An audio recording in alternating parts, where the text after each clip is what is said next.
প্রিয় দর্শক, আবার একটা গুরুত্বপূর্ণ ডিফেন্স আপডেট নিয়ে চলে এলাম আপনাদের কাছে। যুদ্ধক্ষেত্রে এখন আর শুধু ফাইটার জেট বা ট্যাঙ্ক নয়, আধুনিক যুদ্ধের নতুন নায়ক হচ্ছে কমব্যাট ড্রোন। এগুলো শুধু আকাশে গুপ্তচরবৃত্তি করছে না, শত্রুর অবস্থানে নির্ভুল হামলা চালাতে সক্ষম।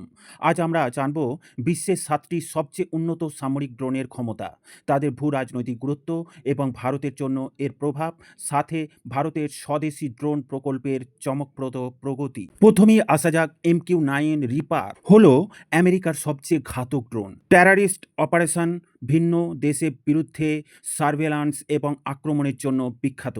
এই ড্রোনের গতি ৪৮২ কিমি প্রতি ঘন্টায়, রেঞ্জ ১,৮৫০ কিমি, অর্থাৎ ১,৮৫০ কিমি দূরে আক্রমণ সংগঠিত করে আবার ফিরে আসার সক্ষমতা রাখে এই ড্রোন।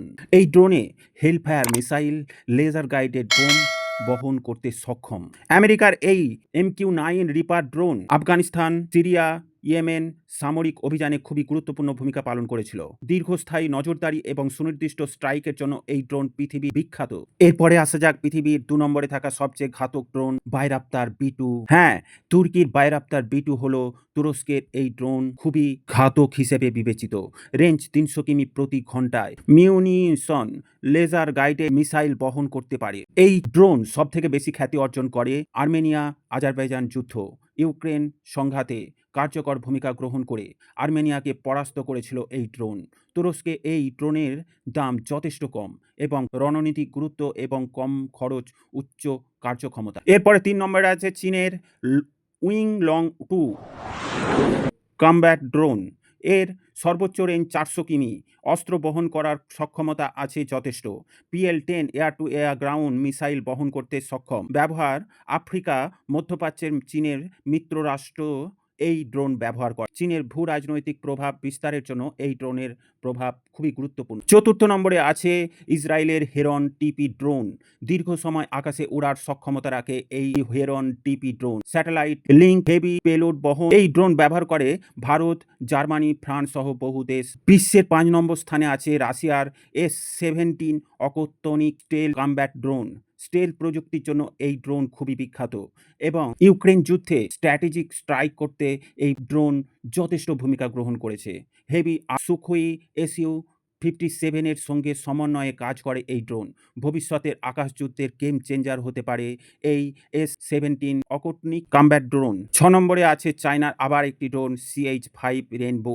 এই ড্রোনের রেঞ্জ হচ্ছে ৬৫০০ কিলোমিটার, অর্থাৎ এই ড্রোন ৬৫০০ কিলোমিটার দূরে যেও অপারেশন করতে পারে। পেলুড ১,১২০০ কেজি পর্যন্ত পেলুড বহন করার সক্ষমতা আছে। ভূমিকা বড় মাপের নজরদারি এবং স্ট্রাইক মিশনে এই ড্রোনের কার্যকারিতা যথেষ্ট গুরুত্বপূর্ণ। এরপরে আছে ৭ নম্বরে তারানিস ইউকে, অর্থাৎ ইউক্রে ড্রোন হচ্ছে সম্পূর্ণ স্টেল ভবিষ্যতের মানববিহীন বোম্বার প্রোগ্রামের অংশ।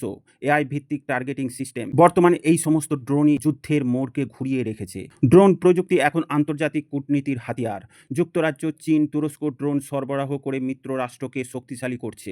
যুদ্ধক্ষেত্রে ড্রোন মানে কম ক্ষয়ক্ষতি এবং কম খরচ, কিন্তু উচ্চ রাজনৈতিক চাপ। ভারতের ক্ষেত্রে চ্যালেঞ্জ, পাকিস্তান ইতিমধ্যে চীনের ড্রোন কিনেছে এবং সীমান্তে নজরদারির জন্য এগুলো ব্যবহার করছে। এছাড়া তুরস্কের কাছ থেকেও ড্রোন কিনেছে।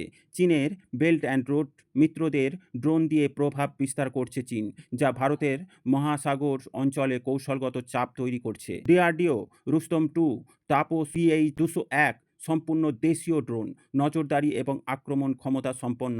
হেলে এবং ক্যাটস ওয়ারিয়র লয়েল উইংম্যান কনসেপ্ট AI চালিত ভবিষ্যতে LCA তেজসের সাথে কাজ করবে। আগামী ডিফেন্স ও ভারত ইলেকট্রনিক্স যৌথভাবে উচ্চ অঞ্চল নজরদারি ড্রোন বানাচ্ছে। লক্ষ্য ১০০% আত্মনির্ভর ভারত ড্রোন সক্ষমতা। ড্রোন শুধু যুদ্ধের চেহারা বদলাচ্ছে না, বদলে দিচ্ছে আন্তর্জাতিক রাজনীতির হিসাব নিকাশও। ভারত যদি দ্রুত স্বদেশী প্রযুক্তি উন্নয়ন করতে পারে, তবে আকাশ যুদ্ধে এই নতুন যুগে শুধু টিকে থাকবে না, বরং নেতৃত্ব দেবে। প্রিয় দর্শক, সম্পূর্ণ ভিডিও সম্বন্ধে আপনাদের মতামত কমেন্টের মাধ্যমে জানাবেন। ডিফেন্স, ফরেন পলিসি ও জিও পলিটিক্স রিলেটেড খবর পেতে এই গ্লোবাল নলেজ বাংলা চ্যানেলটিকে সাবস্ক্রাইব করে পাশে থাকবেন, যাতে করে প্রতিদিনের প্রতিবেদন আপনাদের কাছে সহজেই পৌঁছায়। Thank you very much for watching my video.